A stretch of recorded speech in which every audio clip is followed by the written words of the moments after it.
Welcome to History and Politics with Dr. Brovkin.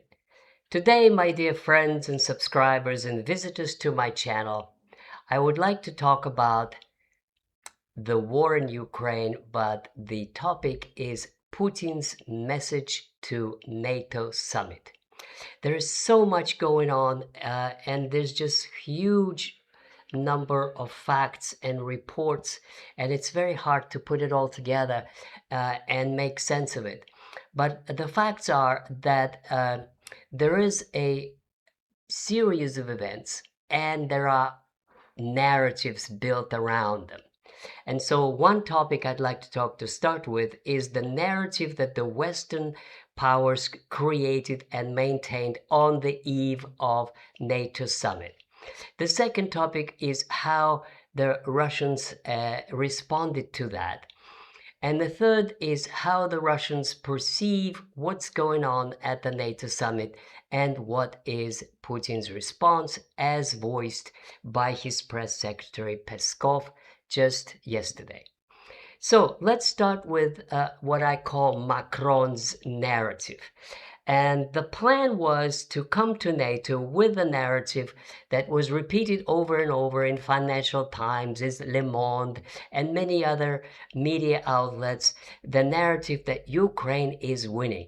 And everybody keeps writing articles how the Ukrainians have these hundreds of new missiles and they hit Russian infrastructure and the Russians are running out of gas and there's popular unrest and Putin would be overthrown and Russia is on the eve of a revolution and all kinds of total nonsense.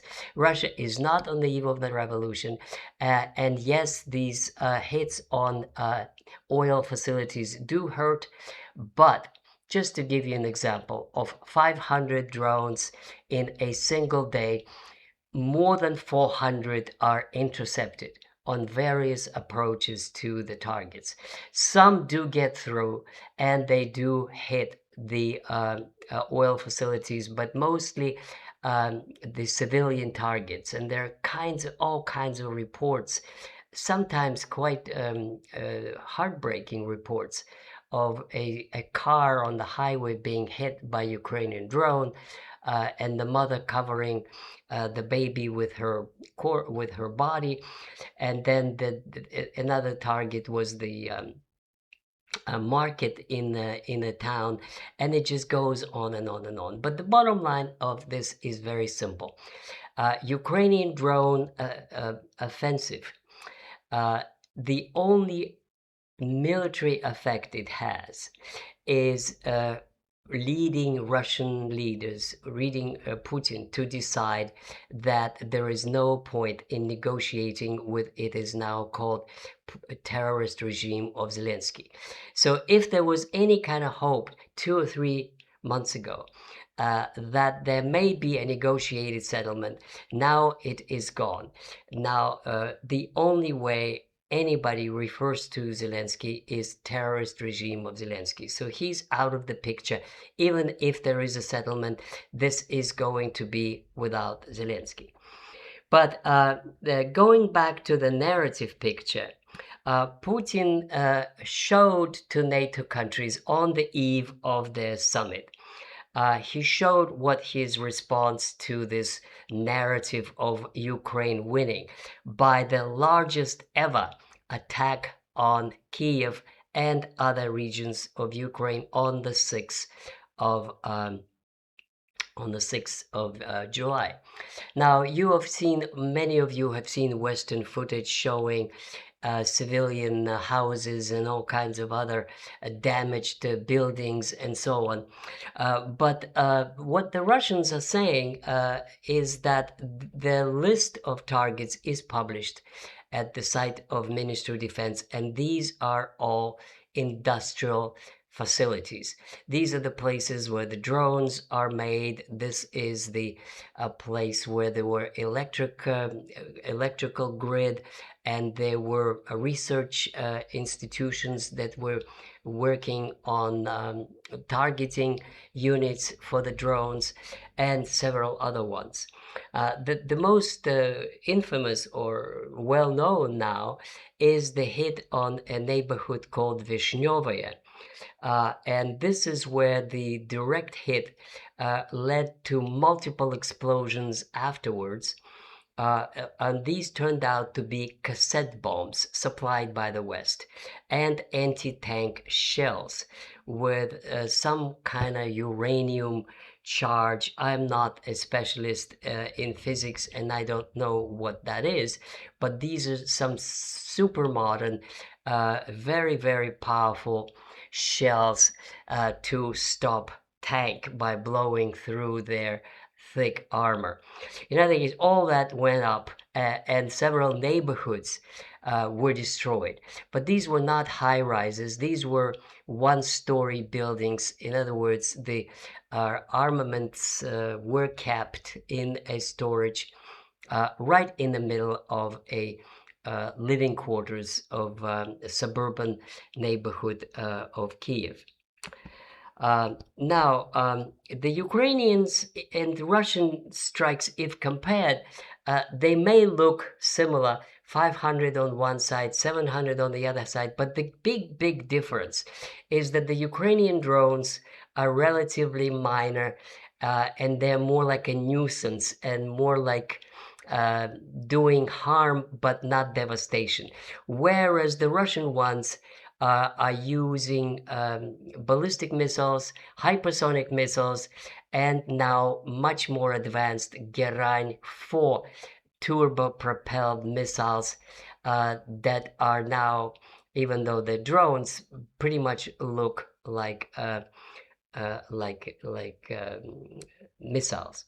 So the damage is absolutely extraordinary and cannot be replaced in a matter of months or years. This is right the message that Putin wanted to send to NATO. Oh, you're gathering to support Ukraine. Okay, well, here's my message. There won't be much left of Ukraine's military facilities.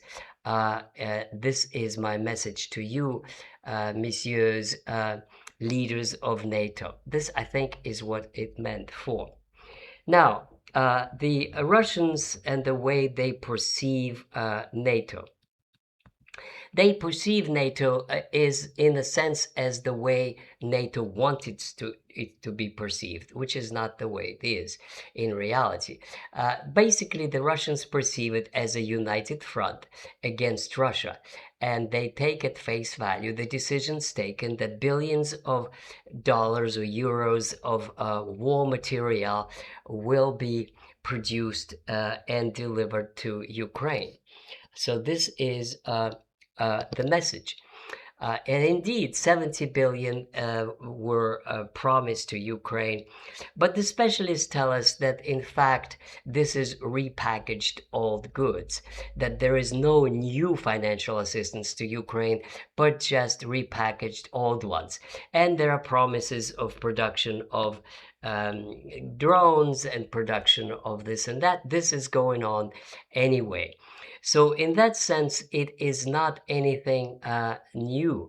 But what the Russians are not paying attention to, or maybe they do, but they don't discuss it publicly, is that there are serious frictions that this NATO summit caused or revealed. And this is not the time for me to dwell on this, just to, and I will speak about it later in another broadcast. But what's important is that this summit demonstrated anything but unity. In fact, one could even wonder whether there is a functioning NATO, because there are serious cleavages, rifts, and breaks between the warmongers on the one hand, who are eager to strike Russia, and Trump, who is reluctant. Between this same group and their attitude to Israel and to the war in Iran, which they're not particularly excited about. And between this same group and Greenland, which Trump still wants to get.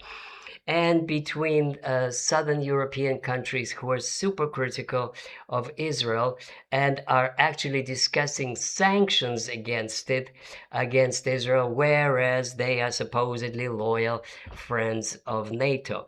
And of course, between Trump, who is disparaging remarks on NATO, cannot be ignored, and the Europeans know quite well, and they keep on saying, especially Rutte, talks about percentages and percentages and percentages of GDP, how much they're going to increase this, increase that. But the heart of the matter is it's not a matter of percentages and not a matter of billions.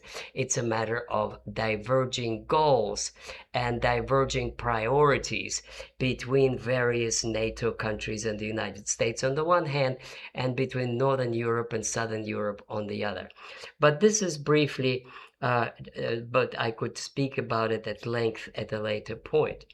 Now, much more important for today's program is the response that Peskov, the press secretary of President Putin, gave just a couple of days ago to a journalist whose name is Zarubin, who is always used for interviewing Putin, and who is perceived as a kind of a official messenger of what Putin has to say.